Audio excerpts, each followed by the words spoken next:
Class 12th के सभी student channel को तुरंत सब्सक्राइब करें और अपने साथियों के साथ शेयर भी कर दें। ये कक्षा 12 समाजशास्त्र विषय का जो पहला पाठ है, जिसमें भारतीय समाज एक परिचय नाम का जो चैप्टर है, उसके बहुविकल्पीय प्रश्नों के बारे में विस्तारपूर्वक चर्चा किया जा रहा है। 6 प्रश्न तक हो गया है। 7वां प्रश्न है, निम्न में से कौन वर्ड व्यवस्था की उत्पत्ति का सिद्धांत नहीं है। यहाँ पर 4 ऑप्शन दे रखे हैं और इसमें से पूछ रहा है कि निम्न में से कौन वर्ण व्यवस्था की उत्पत्ति का सिद्धांत नहीं है। वर्ण व्यवस्था क्या होता है, इसके बारे में पहले चर्चा किया जा चुका है कि वर्ण व्यवस्था क्या चीज़ होता है। तो इसमें पूछ रहा है कि वर्ण व्यवस्था की उत्पत्ति का सिद्धांत कौन सा इसमें से नहीं है। तो परंपरागत सिद्धांत ये है, रंग का सिद्धांत ये भी है, कर्म तथा धर्म का सिद्धांत ये तीनों हैं और इन तीनों के बारे में अभी हम डिस्कस भी करेंगे। लेकिन मृत्यु का सिद्धांत ये कोई वर्ण व्यवस्था की उत्पत्ति के सिद्धांत में इसके बारे में चर्चा नहीं मिलती है। इसका मतलब कि इसका सही आंसर मृत्यु का सिद्धांत हो जाएगा, क्योंकि मृत्यु का सिद्धांत वर्ण व्यवस्था की उत्पत्ति के सिद्धांतों में से एक नहीं है। वर्ण व्यवस्था की उत्पत्ति के मुख्य रूप से 3 सिद्धांत माने जाते हैं। अगर हम यहाँ पे सादे पेज में चर्चा करें तो वर्ण व्यवस्था की उत्पत्ति के 3 सिद्धांत माने जाते हैं। अगर यहाँ पे हम लिख लें वर्ण व्यवस्था, तो इसके 3 सिद्धांत हैं। एक सिद्धांत जिसको हम कह सकते हैं दैवीय सिद्धांत, या इसी को हम कह लें परंपरागत सिद्धांत। एक दूसरा सिद्धांत है जिसको हम कहते हैं रंग आधारित सिद्धांत। अगर हम वर्ण देखें तो वर्ण मतलब रंग ही होता है, तो एक रंग आधारित सिद्धांत होता है वर्ण व्यवस्था के को डिफाइन करने में। एक तीसरा होता है जिसको कहते हैं कर्म या फिर धर्म आधारित सिद्धांत, जैसा कि उसमें आपने देखा कि कर्म या फिर धर्म आधारित सिद्धांत। तो ये 3 प्रकार की वर्ण व्यवस्था की उत्पत्ति के सिद्धांत में बताए जाते हैं। तो इसमें एक एक के बारे में डिस्कस करते हैं। पहला है दैवीय सिद्धांत। वर्ण व्यवस्था की उत्पत्ति के सिद्धांत में जो पहला सिद्धांत है वो है दैवीय सिद्धांत। दैवीय सिद्धांत में बताया गया है कि जैसे भगवान ब्रह्मा जो हैं, भगवान ब्रह्मा के जितने अंग हैं, उन अंगों में से चारों वर्णों की उत्पत्ति हुई है। क्योंकि 4 वर्ण कौन कौन से हैं वो पता होगा। एक है ब्राह्मण, एक है क्षत्रिय, और एक है वैश्य, और एक है शूद्र। वैश्य और एक है शूद्र। तो ये जो 4 वर्ण हैं, ये ब्रह्मा की जो शरीर के अंग हैं, उन विभिन्न अंगों से निकले हुए हैं। जैसे अगर ब्राह्मण की बात करें तो ब्राह्मण वर्ड में ही महसूस हो रहा होगा, ब्रह्म इसमें से निकल रहा है। तो ब्राह्मण जो है वो ब्रह्मा की जो मुख है, मुंह है, मुख से निकला हुआ है। ब्राह्मण नाम का जो प्राणी है वो ब्रह्मा के मुख से निकला हुआ है।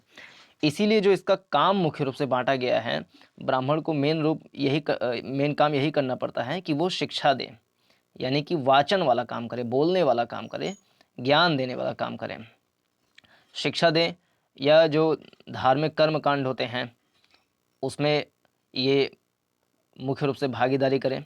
धार्मिक कर्म कांडों में पूजा पाठ कराए, शादी विवाह कराए, यानी जो भी संस्कार होते हैं उसको मुख्य रूप से जो संस्कार होते हैं वो धार्मिक कर्मकांड होते हैं, वो सारे काम ब्राह्मण को मुख्य रूप से करना होता है। और दूसरा जो है वो है क्षत्रिय, और क्षत्रिय जो है वो ब्रह्मा के भुजा से निकला हुआ है। क्षत्रिय जो वर्ण है वो ब्रह्मा के भुजा से निकला हुआ है।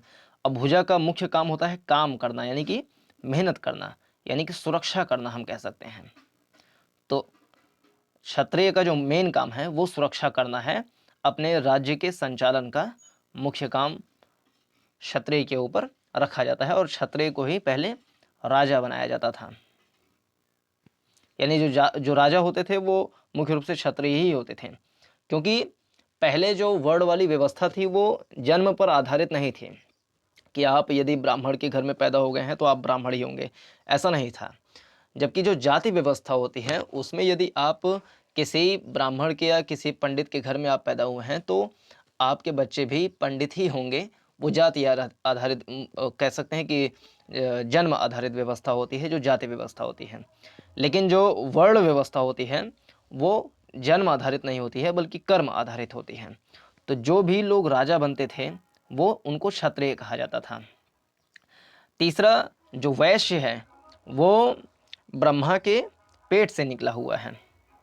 जो वैश्य समाज है वो ब्रह्मा के पेट से निकला हुआ है और पेट का मुख्य काम है कि उसको भोजन चाहिए।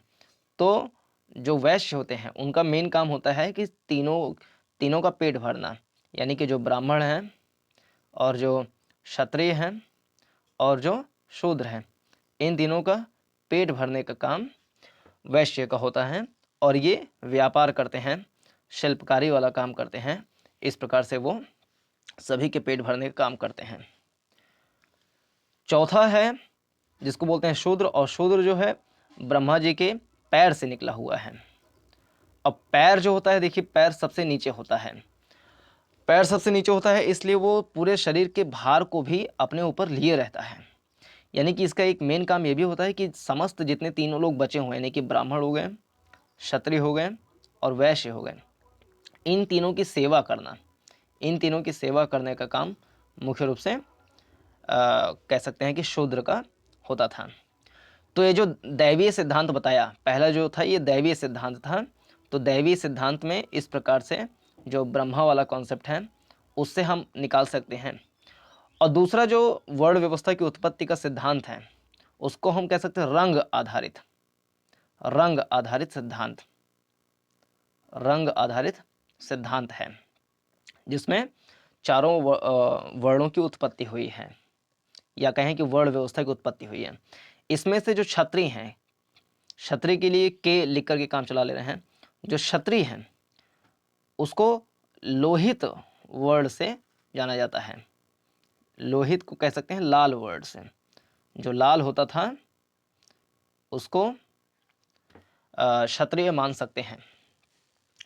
मतलब एक तो दैवीय वाला सिद्धांत चलता ही है, एक रंग आधारित सिद्धांत भी चलता है कि जो लाल व्यक्ति है या जो मजबूत व्यक्ति है उसको क्षत्रिय माना जाता था, या मान सकते हैं। यदि रंग आधारित वर्ण व्यवस्था के रंग आधारित सिद्धांत पे अगर वर्ण व्यवस्था बनाएं तो लोहित में उस व्यक्ति को रखा जाएगा जो क्षत्रिय है, या फिर क्षत्रिय को तभी माना जाएगा जब वो लोहित वर्ण का है। और दूसरा जो ब्राह्मण है, ब्राह्मण का रंग क्या होगा, वो गौर वर्ण का होगा, यानी कि गोरे रंग का होगा।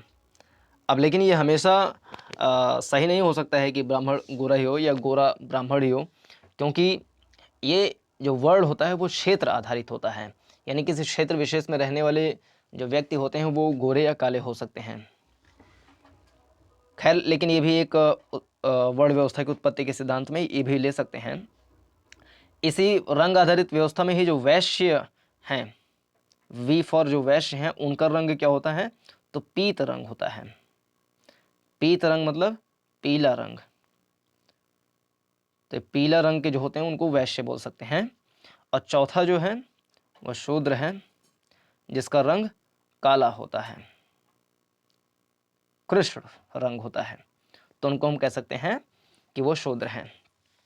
और तीसरा जो सिद्धांत चलता है वर्ण व्यवस्था की उत्पत्ति के सिद्धांत में, तीसरा जो सिद्धांत चलता है वो कर्म आधारित सिद्धांत होता है, या फिर हम कह सकते हैं कि धर्म आधारित सिद्धांत होता है। धर्म क्या होता है इसके बारे में डिस्कस किए थे कि धर्म को 4 प्रकार से हम इसको डिफाइन कर सकते हैं। एक स्वभाव के हिसाब से, एक उसके कर्तव्य के हिसाब से, एक पंथ और जो उसकी मजहब है उसके हिसाब से, और जो एक उसकी अपनी साधना पद्धति है उसके हिसाब से हम धर्म को परिभाषित कर सकते हैं। तो कर्म आधारित जो व्याख्या है वो वही है जो कि दैवीय सिद्धांत में उनको काम बताए गए हैं। और कक्षा 12 के आगे के चैप्टर्स में इसके बारे में डिटेल में वर्णन किया गया है, तो उसमें तब डिस्कस करेंगे।